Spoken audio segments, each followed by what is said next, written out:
అప్పుడు అసెంబ్లీ, తర్వాత parliament, cantonment, ఇప్పుడు జూబ్లీ హిల్స్. ఇలా దెబ్బ మీద దెబ్బలు తగులుతూ వస్తున్నాయి బీఆర్ఎస్కి. ఎన్ని ప్రచారాలు చేసినా ఫలితం లేకపోయింది. వరుస ఓటములతో కారుకు కోలుకోలేని గట్టి దెబ్బ తగిలింది. ఇలాంటి వేళ తిరిగి పార్టీ పుంజుకుంటుందా? తెలంగాణలో మళ్లీ చక్రం తిప్పుతుందా? సరిగ్గా 2014లో తెలంగాణ రాష్ట్రంలో అధికారంలోకి వచ్చింది భారత రాష్ట్ర సమితి. 2023లో కూడా ఇదే జోరు చూపించింది. 2014 కంటే 2023లో ఇంకా సీట్లు ఎక్కువ సాధించింది. లోకల్ బాడీ ఎలక్షన్స్లో దుమ్మిరేపింది. వరంగల్ నుంచి మొదలు పెడితే నాగార్జున సాగర్ వరకు జరిగిన ప్రతి ఉప ఎన్నికలో కూడా అదరగొట్టింది. హుజరాబాద్, దుబ్బాక ఉప ఎన్నికల్లో ఓడిపోయింది. గ్రేటర్ హైదరాబాద్ మున్సిపల్ కార్పొరేషన్ ఎన్నికల్లో కూడా కాస్త ఇబ్బంది పడింది. ఒక రకంగా ఎటువంటి ఎన్నిక జరిగినా సరే తమదే విజయం అన్నట్లుగా గులాబీ పార్టీ ఒక బెంచ్ మార్క్ సృష్టించింది. సొంత మీడియాను ఏర్పరచుకుంది. బలమైన పార్టీగా ఎదిగింది. ఇక నాయకుల గురించి ప్రత్యేకంగా చెప్పాల్సిన అవసరం లేదు. ఇక 2023లో జరిగిన అసెంబ్లీ ఎన్నికల్లో భారత రాష్ట్ర సమితి స్వల్ప మెజారిటీతోనైనా అధికారంలోకి వస్తుందని అందరూ అనుకున్నారు. కానీ భారత రాష్ట్ర సమితి ఊహించని విధంగా కాంగ్రెస్ పార్టీ విజయం సాధించింది. ప్రభుత్వాన్ని ఏర్పాటు చేసుకుంది. ఇక ఆ తర్వాత ప్రభుత్వాన్ని తనదైన శైలిలో ప్రశ్నించడం మొదలుపెట్టింది బీఆర్ఎస్. దీనికి తోడు కాంగ్రెస్ ప్రభుత్వం కూడా స్వీయ తప్పిదాలను చేసింది. అధిష్టానం తీసుకున్న నిర్ణయాలు, మంత్రుల నిర్లక్ష్యం, ప్రభుత్వపరంగా జరిగిన తప్పులను గులాబీ పార్టీ తీవ్రంగా ఎండగట్టింది. ఈ విషయాలను ప్రజల్లోకి తీసుకెళ్లడానికి ప్రయత్నించింది. అంతేకాదు పార్లమెంటు ఎన్నికల్లో గులాబీ పార్టీ బాస్ కేసీఆర్ రంగంలోకి దిగారు. నేరుగా ప్రచారం చేశారు. తెలంగాణలో ఉన్న అన్ని పార్లమెంటు నియోజకవర్గాల్లో ప్రచారం చేశారు. అయినప్పటికీ భారత రాష్ట్ర సమితిని తెలంగాణ ప్రజలు నమ్మలేదు. ఆ పార్టీ చరిత్రలో తొలిసారిగా 0 పార్లమెంట్ స్థానాలు పొందింది.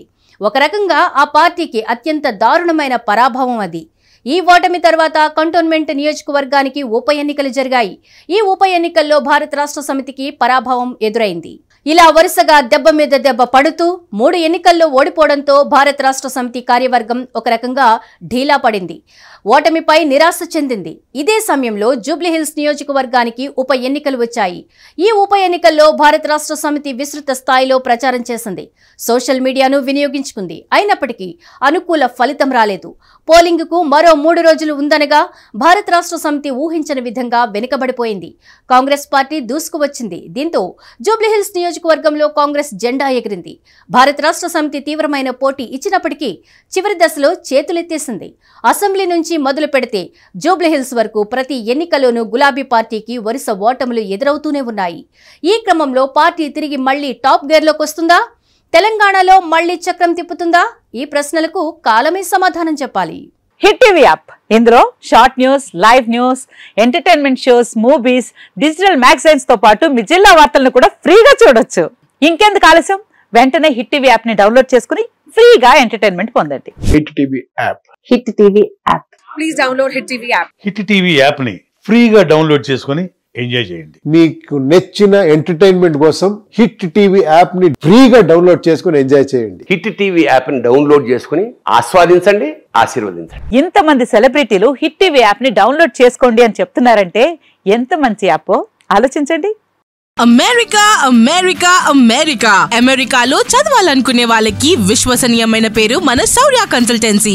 UK లో 1 year masters, UK లో 1 year masters, 2 years work permit up to 5 years visa. Contact Shaurya Consultancy. Contact 89851 89851.